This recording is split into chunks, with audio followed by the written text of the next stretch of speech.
a página 241, questão 12, matéria de História, na parte do plus, vamos falar sobre a assimilação da cultura indígena pelos europeus. Inclusive, nós vimos esse assunto na página 110, que os indígenas, eles ensinaram aos europeus como eles poderiam, sobreviver aqui nas terras brasileiras. Vamos ler todo mundo junto, pegue aí o seu lápis ou o marcador de texto. No primeiro momento, no início da colonização, os europeus tinham muitas deficiências diante do meio natural desconhecido, ao passo que os índios eram capazes de percorrer os caminhos, evitar animais perigosos, utilizar-se de frutas, plantas e raízes para a sua alimentação. Enfim, sabiam conviver com o ambiente a quem estavam acostumados. Os indígenas nativos da terra eles já estavam acostumados com a fauna e com a flora. Por isso, eles conseguiam sobreviver nas terras brasileiras, enquanto que os europeus não estavam acostumados com a fauna e a flora, então eles tiveram muita dificuldade de sobreviver aqui nas terras brasileiras. A solução foi aprender com os indígenas, A solução foi aprender com os indígenas a como sobreviver nas terras brasileiras. Vamos ler o restante do texto?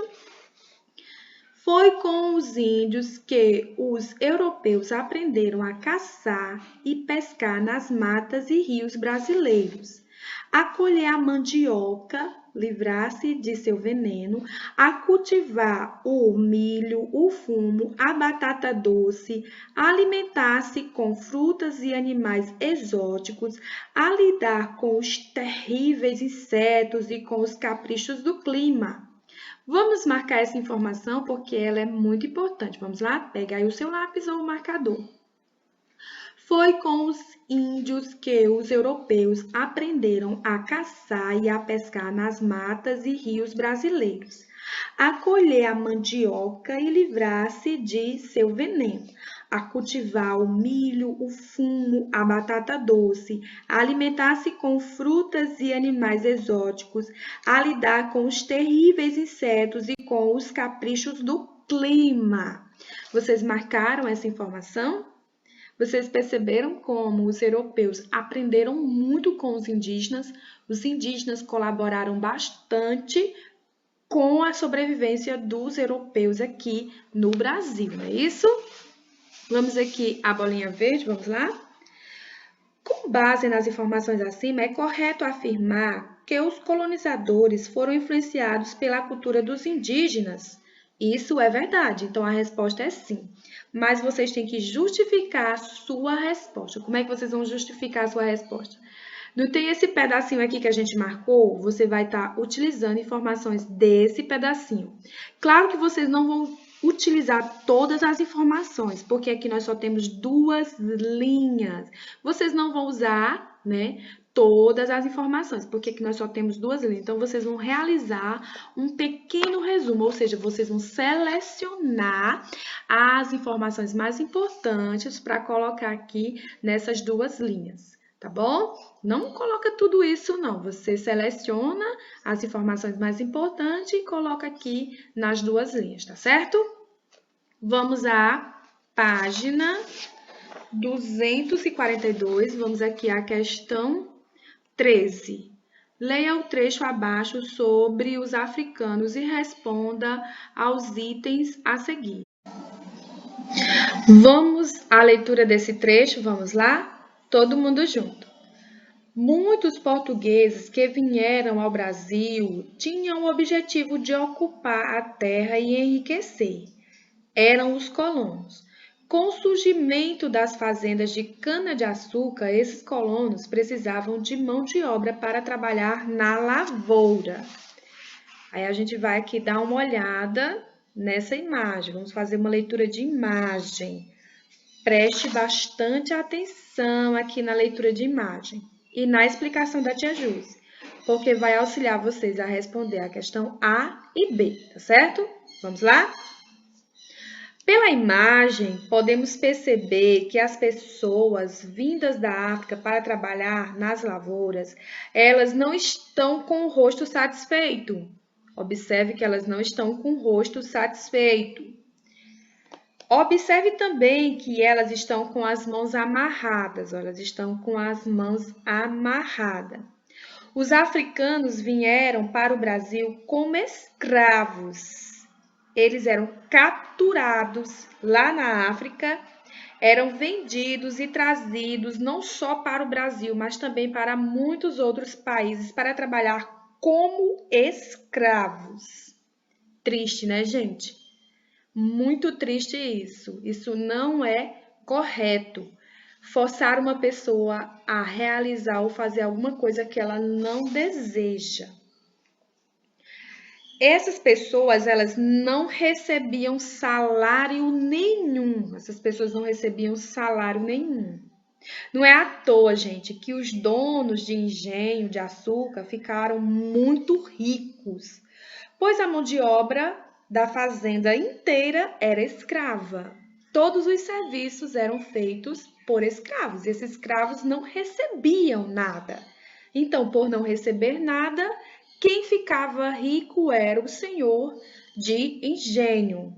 Muita injustiça isso, muita injustiça mesmo.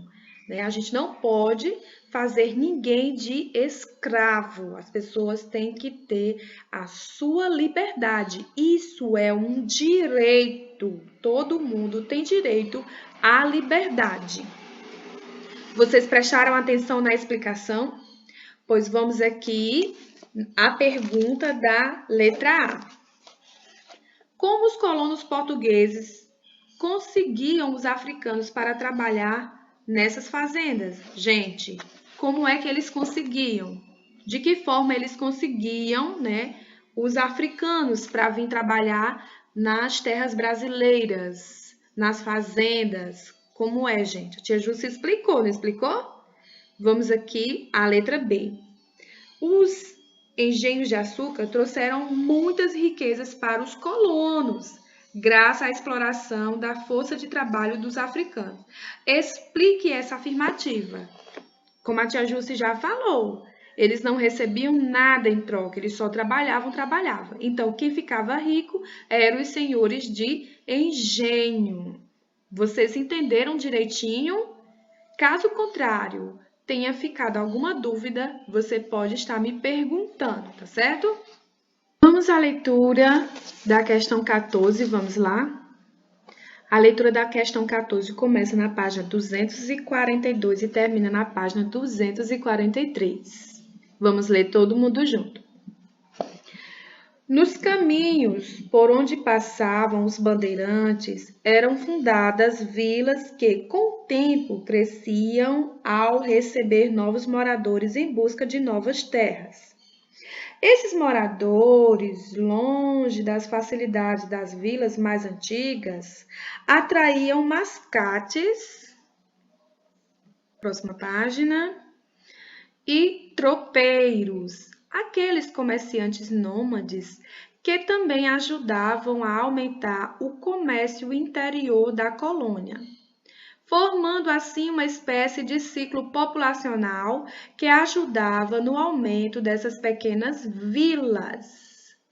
Inclusive, falamos desse assunto sobre a questão dos tropeiros, sobre a questão dos bandeirantes, nas páginas 120 a 123. Falamos sobre esses assuntos, sobre os tropeiros, bandeirantes e vaqueiros, na página 120 a 123.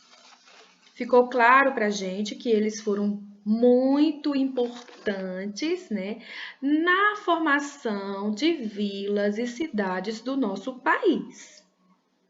Vamos à leitura aqui dessas alternativas aqui para a gente ver quais são as corretas. Gente, você vai marcar somente as corretas. São 4 alternativas corretas, tá bom? Vamos lá?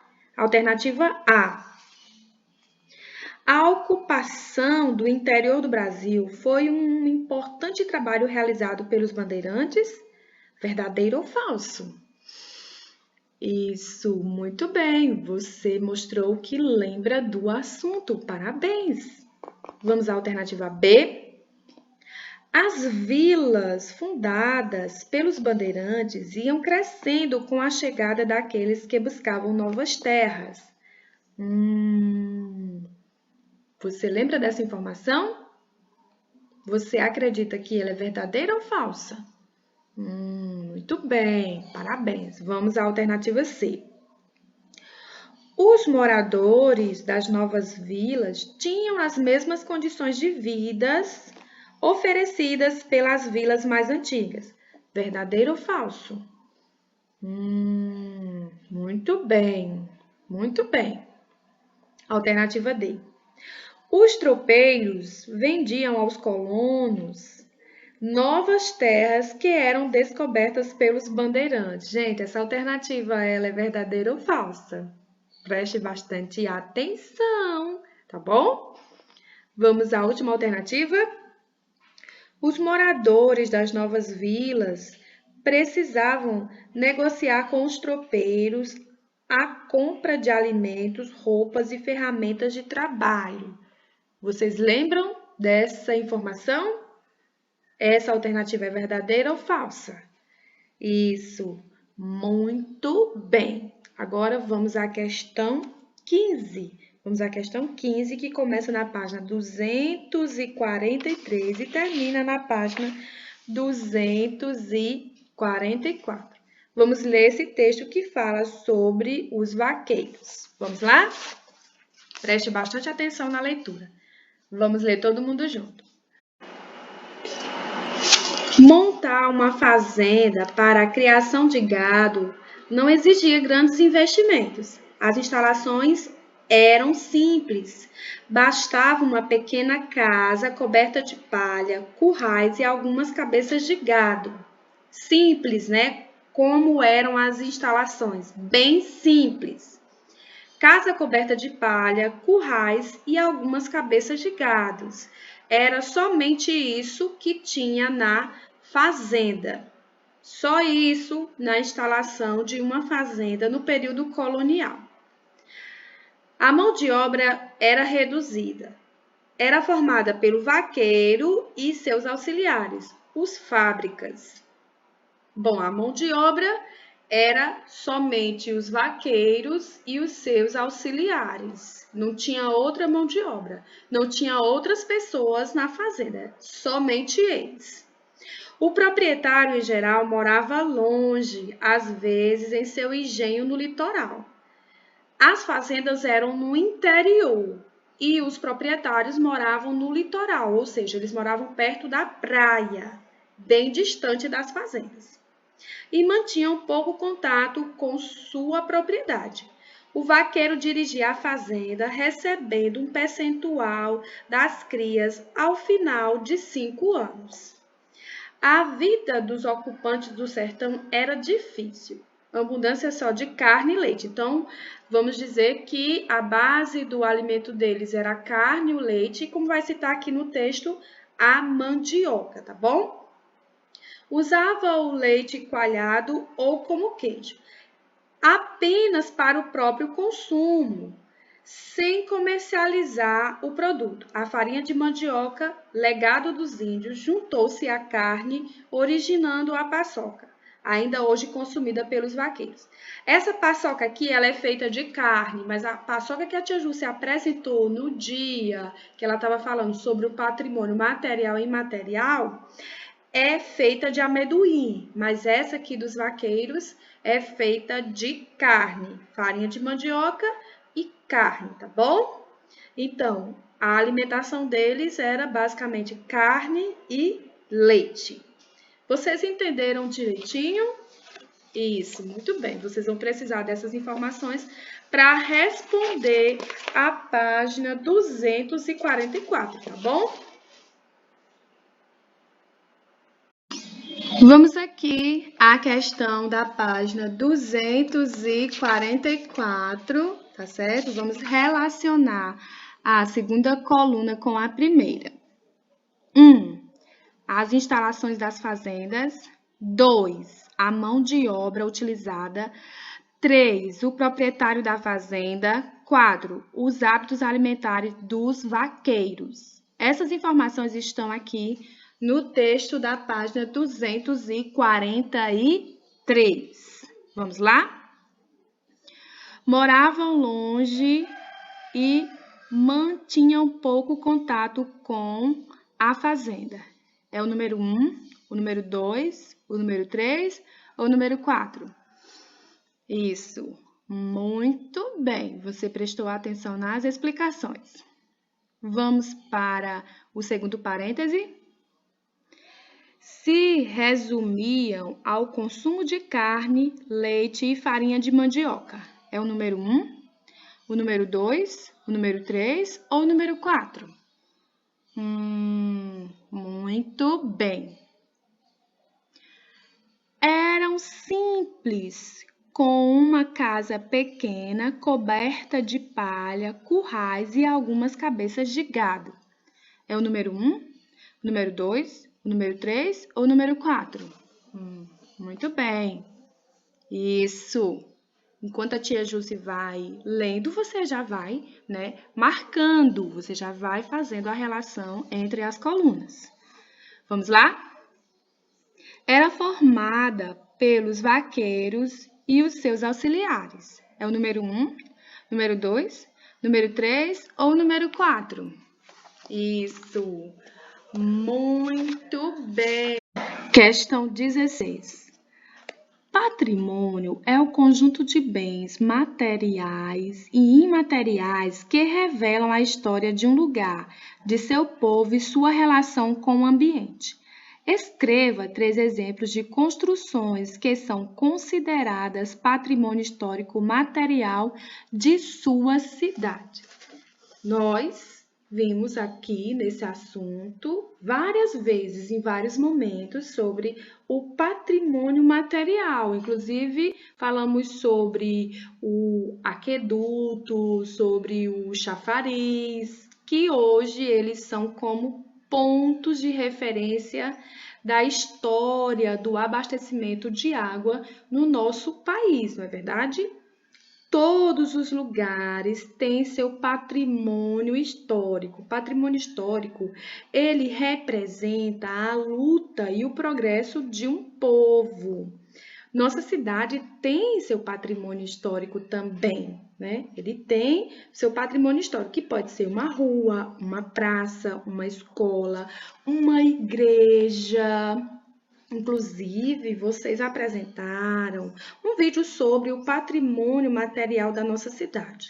Então, se utilize do seu vídeo e do vídeo dos seus colegas para vocês estarem respondendo essa questão, tá bom?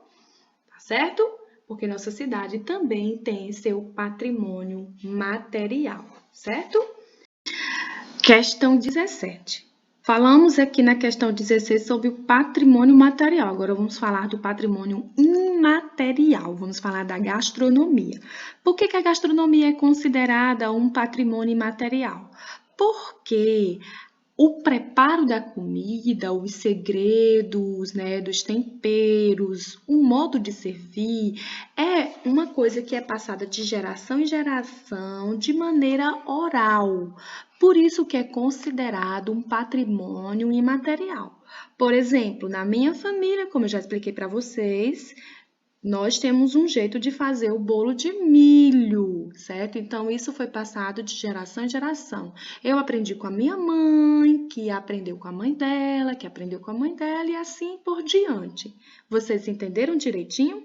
Mas o patrimônio imaterial, ele não só é a comida não, viu, gente? O patrimônio imaterial também é a dança, a música, as cantigas de roda, as festas e manifestações religiosas, tá bom? Então, o patrimônio imaterial também é a dança, a música, as cantigas de roda, as festas e as manifestações religiosas. Isso é o patrimônio imaterial. Mas vamos falar agora da gastronomia. Vamos ler esse texto? Vamos lá? Todo mundo junto, vamos ler esse texto que vai falar sobre a gastronomia como patrimônio imaterial. Gastronomia, patrimônio à mesa. Existem muitas maneiras de conhecer a alma de um povo. Uma das mais fascinantes, sem dúvida, é a gastronomia. A arte de combinar os ingredientes com os temperos, os rituais de preparar e servir e o prazer do convívio à mesa. Tudo se inscreve no universo mais amplo da herança cultural, esse inesgotável conjunto de valores que determinam a nossa identidade. Reconhece Paulo Soumussi, da Associação Brasileira de Bares e Restaurantes. Ele fala aqui que essa forma de preparar, de servir o alimento, tudo isso é algo que gera uma identidade. Se gera uma identidade, então se transforma em um patrimônio imaterial. Vamos aqui para a página 245, vamos lá? Bolinha verde. Registre no caderno abaixo, aqui o caderno abaixo, tá vendo? Alguns ingredientes e temperos tradicionais usados nas receitas de sua família. Explique por que passaram a fazer parte da culinária da família. Como se chama o prato típico em que são usados e se em algum momento essa receita é compartilhada com toda a família? Essa resposta é uma resposta pessoal, que você vai fazer uma pesquisa juntamente com a sua família, tá bom? Vamos aqui à questão 18. Existem muitas maneiras de conhecer a alma de um povo. Uma das mais fascinantes, sem dúvida, é a gastronomia. Escreva 4 outros exemplos de patrimônio histórico e material que mantém viva a memória coletiva de uma sociedade. Inclusive, a tia Jussi deu o exemplo, quando ela estava falando sobre a gastronomia na página anterior, sobre os patrimônios imateriais, não é verdade? São muitos patrimônios imateriais, porque é tudo aquilo que é passado de geração em geração de maneira oral, tá bom? Até a próxima aula de história. Um beijo bem gostoso para vocês. Eu estou morrendo de saudade de vocês, tá certo?